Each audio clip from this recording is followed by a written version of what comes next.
Okay, so this is deriving the Laplace transform for the function e to the power of kt. So this is our Laplace transform definition here, so let's apply that to our function.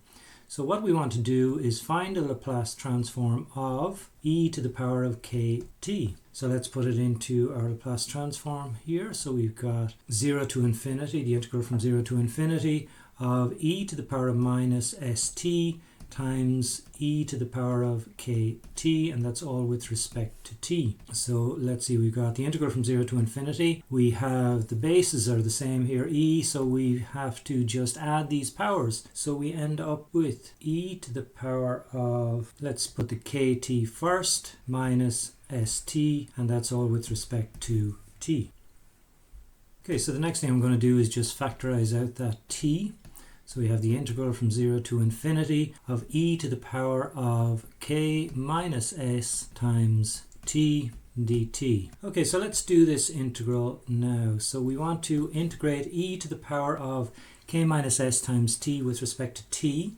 So it's going to be e to the power of k minus s times t anyway, because if you integrate e to the power of t, you're going to get e to the power of t. So if you integrate this, you're just going to get this anyway. If I differentiate this here, I will end up with this, but I'll end up with an extra k minus s, because using the chain rule we would have to differentiate this, which will leave me with an extra, as I say, k minus s. So to get rid of that, I'm just going to divide by k minus s. So this is what I get when I integrate this here.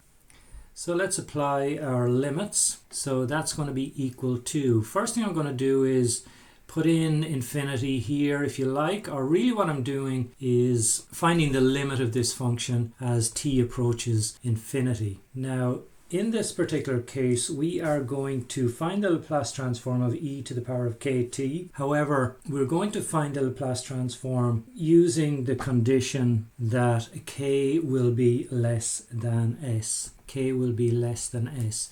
The reason for that is if k is less than s here, we'll end up with a negative power here, which means we've got e to the power of a negative number, which is really just 1 over e to the power of the positive number, if you like. Which means when we apply infinity, when we stick in infinity here, if you like, or in other words, if we find the limit of this here as t approaches infinity, the fraction itself will just approach 0. So that's why k has to be less than s. If k is larger than s here, we're going to end up with a positive number here.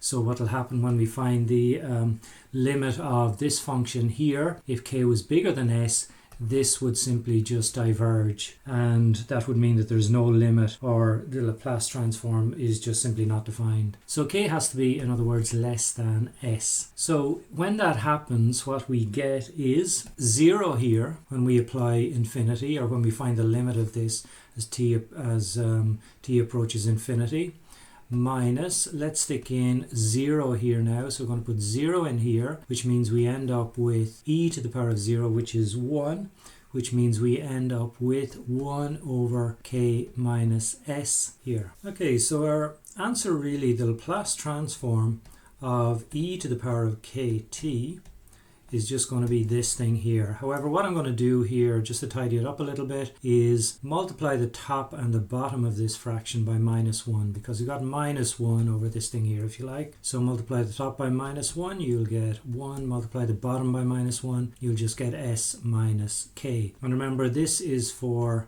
k less than s. So this is our Laplace transform for e to the power of kt. Now, if you just note here, just to continue this on a little bit, let's say if we let k equal to 0, for example, what we end up with here is the Laplace transform of e to the power of 0, which is just the Laplace transform of 1. Now, if we put in k here as 0, we just end up with 1 over s. And we know from a previous video that the Laplace transform of 1 is 1 over s. So this just confirms what we did earlier. Okay, so that's it for this video.